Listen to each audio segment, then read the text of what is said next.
अल्लाह के हुक्म से, अल्लाह के इज़्न से, अल्लाह के हुक्म से जिनके साथ अल्लाह का हुक्म शामिल रहा, अल्लाह की मदद शामिल रही और उन्होंने अल्लाह तबारका व तआला के फरमान पर अमल किया, अल्लाह रब्बुल इज़्ज़त ने उन अक़लियतों को हमेशा गलबा अता फरमाया।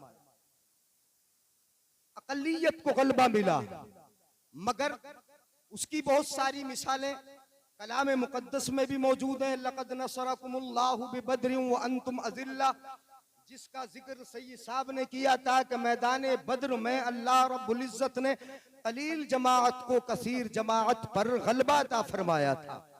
तमाम गज़वात, मैदान करबला ये शाहिद हैं कि अक़लियत अक्सरियत पर गालिब आई, मगर इसके असरार, इसके रुमूज, इसके निकात और इसकी बारीकियां कि अक़लियत को कब गलबा मिलता है, अक़लियत कब गालिब आती है, अक़लियत को अल्लाह रब्बुल इज़्ज़त की नुसरत व मदद कब मिलती है। याद रखें मेरे भाइयों बुजुर्गों, अक़लियत उस वक्त गालिब आती है जब वो मुनज़्ज़म हो, उनमें नज़्म हो। अगर नज़्म से फिरेंगे अक़लियत को गलबा नहीं मिलेगा। किसी एक बैनर तले जमा नहीं होंगे, अक़लियत को गलबा नहीं मिलेगा। दूसरी चीज, अक़लियत को गलबा उस वक्त मिलता है जब उनमें वहदत हो, इत्तिहाद हो, इत्तिफाक हो। जब हमारा इत्तिफाक पारा पारा होता है, जब हमारा इत्तिफाक इंतशार, लड़ाई झगड़े तनाज़ुहात में तब्दील हो जाता है, तो फिर हम चुन चुन के मारे जाते हैं, पीटे जाते हैं। अक़लियत को गलबा उस वक्त नहीं मिलता जब वो लड़ती है, जब वो झगड़ती है, जब उनमें इंतशार होता है, जब आपस में बात बात पर लड़ जाते हैं, जब मुखबिर हमीमे से पैदा हो जाते हैं, जब अपने मुसलमान भाई को नुकसान पहुंचाने वाले हमारे अपने भाई होते हैं, जब अपने भाई की इज्जत को नीलाम करने वाले हमारे भाई होते हैं, जब सियासतें मदरसों पे होने लगती है, जब सियासतें अपने उलमा पे होने लगती है, जब सियासतें अपनी मस्जिदों पे होने लगती है, तो समझ लो वो कौम कैसे गालिब आ सकती है कि जिसने अपनी सियासत में ना खुदा के घर को छोड़ा और ना मुस्तफा के घर को छोड़ा, वो कैसे गालिब आ सकती है। वाह वाह वाह वाह। उस अक़लियत को कैसे गलबा मिलेगा जिनमें वहदत ही ना हो। तीसरी चीज, वो अक़लियत गालिब आती है कि जिनमें इताअत अम्र का जज्बा भी हो। समझ में आ रहा है बात? गाड़ी तो नहीं पड़ रही है, सुभान अल्लाह बोल दें। हाँ, मैं बुलवाए लेता हूँ, आप बिल्कुल सुस्त ऐसे बैठे। मैंने कहा कि 15 से 20 मिनट में अपनी गुफ्तगू खत्म कर दूंगा। जिनमें वहदत हो, जिनमें नज़्म हो, जिनमें अल्लाह रब्बुल इज़्ज़त की इताअत, मुस्तफा की फरमा बरदारी, इत्तिबाए सुन्नत का जज्बा हो, वही अक़लियत गालिब आती है। और याद रखें अगली बात, आपका नस्बुल ऐन एक हो। सैयद साहब ने बयान किया अपने ईमान की हिफाजत, इस्लाम की हिफाजत। आप अपने नस्बुल ऐन को अपने सामने रखें, एक हदफ बना ले, एक मकसद अपने सामने रखे। जब हमारे अंदर से जज्बा अपने नस्बुल ऐन में जिद्दोजहद का, कोशिश का ये खत्म हो जाता है, तो फिर हमें गलबा कभी नहीं मिलता। एक हो, कुरान पाक में परवरदिगार आलम इरशाद फरमाता है, व अतीउल्लाह व अतीउर रसूल व उलिल अम्रि मिनकुम फ़इन तनाज़अतुम फ़ी शैइन फरुद्दूहु इलल्लाहि वर रसूल। अल्लाह की इताअत करो, रसूल की इताअत करो, इल्म वालों की इताअत करो। बोल लो, उलमा की इताअत करो, अम्र वालों की इताअत करो। व उलिल अम्रि मिनकुम फ़इन तनाज़अतुम फ़ी शैइन, अगर किसी चीज में तुम्हारे दरमियान झगड़ा हो जाए, तनाज़ो हो जाए, इख्तिलाफ राय हो सकता है, आपके नजरियात तब्दील हो सकते हैं, नजरियात चेंज हो सकते हैं, तो फिर उस फैसले को कहां लेके जाओगे? कहां लेके जाओगे? आप अपने मन से फैसला न करो, अपने फैसलों को हुक्काम जो इस दौर के वहां न लेके जाओ। वला तुदलू इलल हुक्काम, हाकिमों के पास न लेके जाओ। फैसला किधर लेके जाना है? फरुद्दूहु इलल्लाहि वर रसूल। अपने फैसलों को अगर देखना है तो कुरान में देख लो, मुस्तफा की शरीयत में देख लो, वहां फैसला तुम्हें मिल जाए।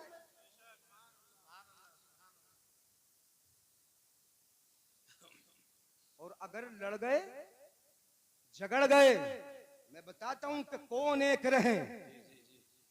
अगर लड़ गए, झगड़ गए मजहब में, दीन में, जलसों में, मस्जिद में, मदरसे में, उलमा में, तो याद रखो कि तुम्हारा भी कोई पुरसाने हाल न होगा। कुरान में अल्लाह फरमाता है वला तनाज़ऊ फतफशलू व तज़हब रिहुकुम वस्बिरू इन्नल्लाह मअस-साबिरीन। सुभान अल्लाह, सुभान अल्लाह। आपस में न लड़ो, बेशक बेशक। लड़ गए कदम बहक जाएंगे, फिसल जाओगे।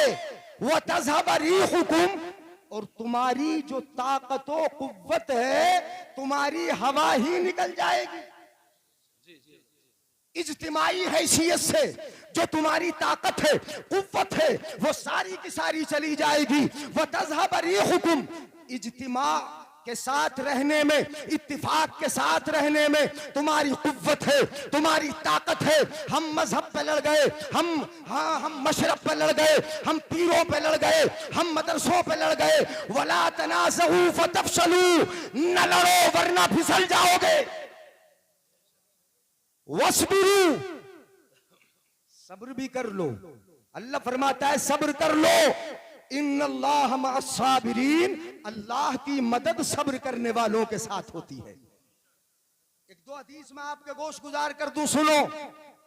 इत्तिफाक से रहो, एक होकर रहो, लड़ाई न करो। मोमिन के बारे में आका फरमाते अल मुमिनु लिल मुमिन कल बुनियान। मोमिन मोमिन के लिए बुनियाद की ईंटों की तरह है। समझ में आ रहा है? मोमिन मोमिन के लिए बुनियाद की ईंट की तरह है, बुनियाद की तरह है। और यहां मोमिन मोमिन के लिए है, शर्त ईमान की है।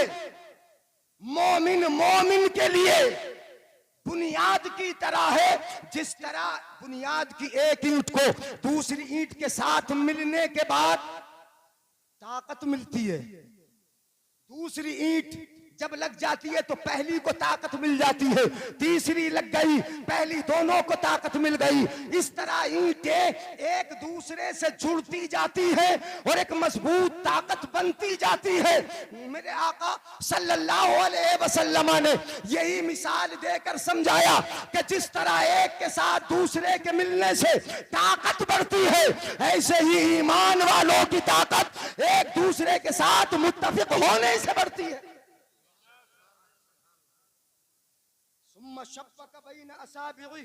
फिर मेरे आका सल्लल्लाहु अलैहि वसल्लम ने इस तरह उंगलियां मिलाई और इनको जोड़कर दिखाया कि जिस तरह उंगलियों के मिल जाने से उंगलियों की ताकत बढ़ गई इन उंगलियों की, ऐसे ही तुम्हारी ताकत भी बढ़ जाएगी। मेरे आका फरमाते हैं उनसुर अखाका जालिमन औ मजलूमा। आका फरमाते अपने भाई की मदद कर दिया करो। बोल लो जरा सुभान अल्लाह। उनसुर अखाका, अपने भाई की मदद कर लिया करो। आपका भाई जालिम हो तब भी उसकी मदद करो, मजलूम हो। एक साहबी खड़े हो गए, अर्ज करने लगे या रसूल अल्लाह, फकाल रजुलुन अंसुरु मजलूमन फकैफ अंसुरु जालिमा। खड़े हुए बोले या रसूल अल्लाह, मजलूम की मदद तो समझ में आती है, जो पिट रहा हो उसकी मदद समझ में आती है, जिसकी जमीन छीनी जा रही हो उसकी मदद समझ में आती है, जिसको गालियां बकी जा रही हो उसकी मदद समझ में आती है, जिसको बुरा सा कहा जा रहा हो उसकी मदद समझ में आती है, जिसकी तिजारत पर डाका डाला जा रहा हो उसकी मदद समझ में आती है, मगर जालिम की मदद कैसे करें? मदद जालिम की होगी तो जालिम की मदद कैसे करें या रसूल अल्लाह?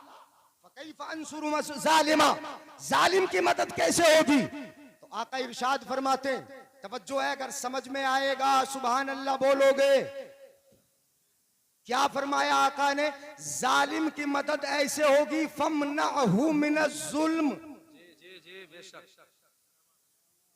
जालिम की मदद होगी उसको जुल्म से रोक दो, जमीन मत हड़पने दो, ज्यादती मत करने दो, गालियां मत बकने दो, ऐब जोई मत करने दो, उसको जुल्म से रोक दो। जुल्म से रोक दोगे तो तुम्हारे भाई जालिम की मदद भी हो जाएगी। और मदद कैसे होगी? वो तो जुल्म से रुक रहा, वो दूसरे की जमीन छीनने से रुक रहा, मदद कैसे होगी? वो जहन्नम के गड्ढे से रुक जाएगा, वो आखिरत के अजाब से रुक जाएगा।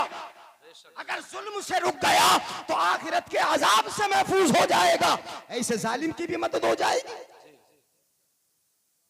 मगर हम तो जालिम का साथ जुल्म में देते हैं, वो जुल्म करता है हम उसे पीछे से चढ़ाते हैं, वो जुल्म करता है हम उसके हवा भरते रहते हैं, हम उसे और बढ़ावा देते रहते हैं, वो जुल्म करता जाता है, उसे और जहन्नम में ढकेल ले। और सुना दूं एक हदीस? अब चूंकि खड़ा हुआ, आप अकेले यानी हाथ उठा के बोले या रसूल अल्लाह। अब यहाँ चूंकि सुस्त से बैठे, इसलिए एक हदीस में सुना दूं बड़ी प्यारी, इताअते अम्र का जज्बा हजरत ने जिक्र फरमाया। मैं एक हदीस की रोशनी में बता दूं कि सहाबा में किस कदर इताअत का जज्बा था।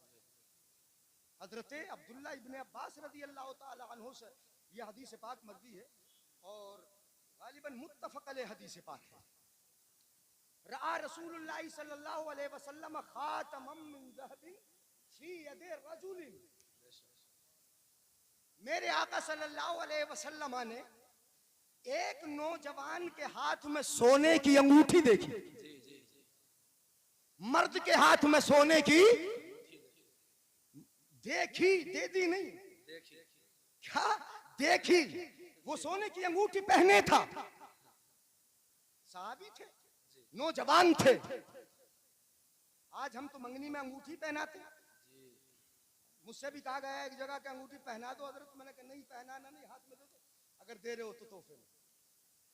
मर्द को पहना रहे हम अंगूठी, रिश्ते में पहना रहे, मंगनी में पहना रहे और वो भी मूंछों को ऊपर उठाकर एक नहीं 5 उंगलियों में पहने घूमता है सोने की अंगूठी। बोलो हराम है कि नहीं? मर्द के लिए सोना हराम है। मगर तुमने, सुनो जरा, कितनी इताअत करते हो तुम, कितनी बात मानती है मेरी कौम। मेरे आका ने अंगूठी देखी, सोने की तवज्जो रखे, सोने की अंगूठी देखी,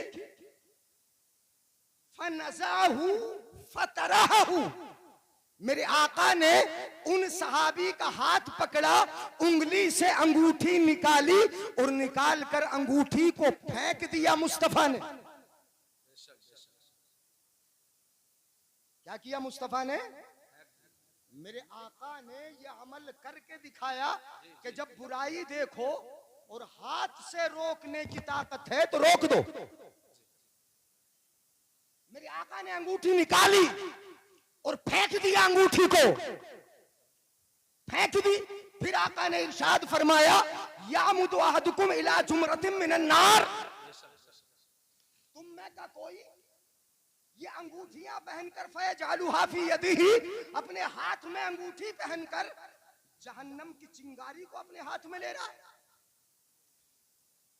पता ये चला, हदीस पाक का उन्वान ये हुआ, हदीस पाक ने बता दिया कि मर्द अगर सोना पहन रहा है, चाहे नया दूल्हा ही क्यों ना हो या मंगनी वाला ही क्यों ना हो, अगर सोना पहन रहा है तो वो जहन्नम की चिंगारी को अपने हाथ में लेके घूम रहा है।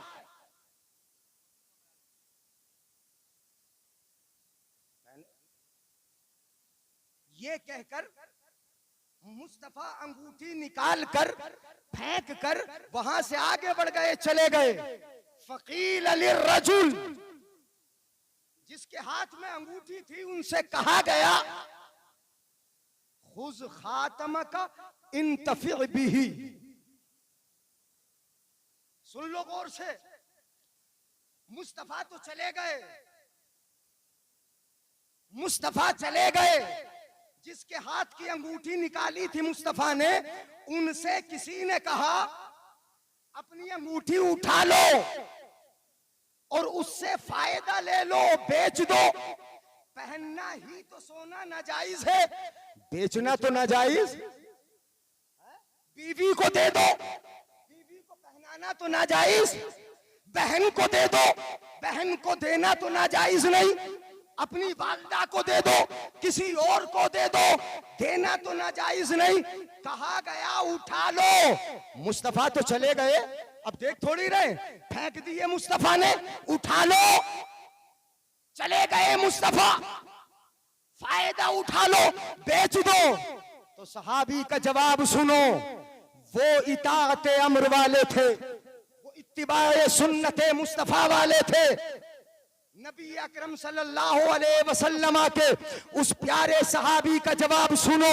मेरे आका का वो प्यारा सहाबी जवाब देता है, वल्लाही ला आखुजु अबदा वक़द तरहहु रसूलुल्लाही सल्लल्लाहु अलैहि वसल्लम। है वो सहाबी कहते हैं, खुदा की कसम मैं उस अंगूठी को कभी उठा नहीं सकता जिसको मेरे आका ने अपने हाथों से फेंक दिया। सुभान अल्लाह। नारे तकबीर, नारे रिसालत, मसलके आला हजरत, अज़मते मुस्तफा, जश्ने दस्तार बंदी, उलमाए अहले सुन्नत। इसलिए इताअत, बात मान लिया करो। उलमा अगर मना करें इस सोने की अंगूठी से तो बात मान लिया करो। ये इताअत अम्र हमसे चली गई। जिस चीज को मेरे आका ने फेंका था उसे हमने उठा लिया, उसे हमने ले लिया और पहनाना शुरू कर दिया। मंगनी ही तुम्हारी हराम काम से होती है। आका इरशाद फरमाते, एक छोटी हदीस और सुनाऊं, अर्राहिमून यरहमुहुमुर रहमान, रहम करने वालों पर अल्लाह भी रहम फरमाता है। अल्लाह रहम फरमाता है रहम करने वालों पर। इरहमू मन फिल अर्द, लोगों एक दूसरे के साथ मोहब्बत का बर्ताव करो, नरमी रखो, दिल में जगह रखो। इरहमू मन फिल अर्द, जमीन वालों पर तुम नरमी करो। यरहमुकुम मन फिस समा, आसमान वाले तुम पर रहम फरमाएंगे। सल्लल्लाहु अलैहि वसल्लम ने हजरत इमाम हसन इब्ने अली को चूम लिया। जन्नत के सरदार, जन्नती जवानों के सरदार हजरत इमाम हसन का बोसा लिया। मुत्तफक अलैह हदीस पाक हजरत अबू हुरैरा से मरवी, क़ब्बलन नबी सल्लल्लाहु अलैहि वसल्लम अल हसन इब्न अली, हसन इब्ने अली को चूमा मुस्तफा ने। वइंदहु अल अक़रा इब्नुल हाबिस, मेरे आका की बारगाह में एक शख्स बैठा था जिनका नाम था अक़रा इब्ने हाबिस। उन्होंने जब देखा कि मुस्तफा ने हसन को चूम लिया तो वो बैठने वाला नबी से क्या कहता है, बोला इन्न ली अशरतम मिनल वुल्द मा क़ब्बलतु मिनहुम अहदा। अक़रा इब्ने हाबिस बोला, तवज्जो चाहूंगा कि मेरे 10 बेटे बेटियां, 10 औलाद, मैंने तो आज तक किसी को नहीं चूमा और आपने हसन इब्ने अली को चूम लिया। आपने अपने नवासे का बोसा ले लिया, उसको चूम लिया, उससे प्यार कर लिया। मेरे 10 बेटे हैं, मेरी 10 बेटियां, मेरे 10 बेटे बेटियां हैं, औलाद में से मेरे 10 है। मैंने 10 में से किसी का बोसा किसी को नहीं चूमा। अब जब नहीं चूमा, उसने कह दिया मुस्तफा से, फनज़रा इलैहि रसूलुल्लाह सल्लल्लाहु अलैहि वसल्लम, मेरे आका ने उसकी तरफ नजर उठाई। और हदीस पाक का अगला जुमला सियाको सबाक हदीस का ये बता रहा है, मुफ्ती साहब तशरीफ फरमा, ये बता रहा है कि आका ने जो नजर फरमाई थी वो नजरे गजब थी, नजरे रहमत नहीं थी। मुस्तफा ने देखा 10 बेटे बेटियां, अभी तक किसी को नहीं चूमा इसने, अभी तक किसी का बोसा नहीं लिया। फनज़रा इलैहि रसूलुल्लाह, मुस्तफा ने देखा, इरशाद फरमाया, सुन, नजरे गजब फरमा कर इरशाद फरमाया आका ने, दिल नर्म रखो, मोहब्बत का बर्ताव करो, एक होकर रहो, मुत्तफिक होकर रहो। आका ने फरमाया, मल्लम यरहम ला युरहम। यहां आका इरशाद फरमाते हैं कि जो रहम नहीं करता उस पर भी रहम नहीं किया जाता। तुम रहम करोगे तो तुम पर भी रहम किया जाएगा। नरमी का बर्ताव रखो। आज बड़ा दिल दुखता है जब ये सुनते हैं मदरसों पे सियासत है, दीनी जलसों पे सियासत है, अपने मजहब पे सियासत है। कितनी बुरी सोच हो गई हमारी कि यहाँ आके हम लड़ गए, झगड़ गए। नहीं, कुरान में अल्लाह फरमाता है, वातसिमू बिहब्लिल्लाहि जमीआ वला तफर्रकू। अल्लाह की रस्सी को मजबूती से थाम लो और ये जरा जरा सी बातों पे आप न बटो। अल्लाह के नाम पे एक हो जाओ, रसूलुल्लाह के नाम पे एक हो जाओ। अल्लाह ताला अमल की तौफीक अता फरमाए। बातें बहुत हो जाएंगी। व आखिरु दअवाना अल्हम्दुलिल्लाहि रब्बिल आलमीन। चलते चलते आला हजरत के शेर पढ़ दूं, सबसे औला वो आला। बोल दो जरा जोर से, सबसे औला वो आला, सबसे बाला ओ बाला, अपने मौला का प्यारा, दोनों आलम का दूल्हा। कौन देता है देने को मुंह चाहिए, देने वाला है सच्चा, जिनके तलवों का धोवन है आबे हयात, है वो जाने मसीहा। गमज़दों को रजा मुज़्द दीजिए के है बेकसों का सहारा। बैठ जाओ, बैठ जाओ, हश्र तक डालेंगे हम पैदाइशे मौला की धूम, मिस्ल फारस नजद के कलहे गिराते जाएंगे और खाक हो जाएं अदू चलकर, मगर हम तो रजा दम में जब तक दम है जिक्र सुनाते जाएंगे। अभी बैठ जाएं,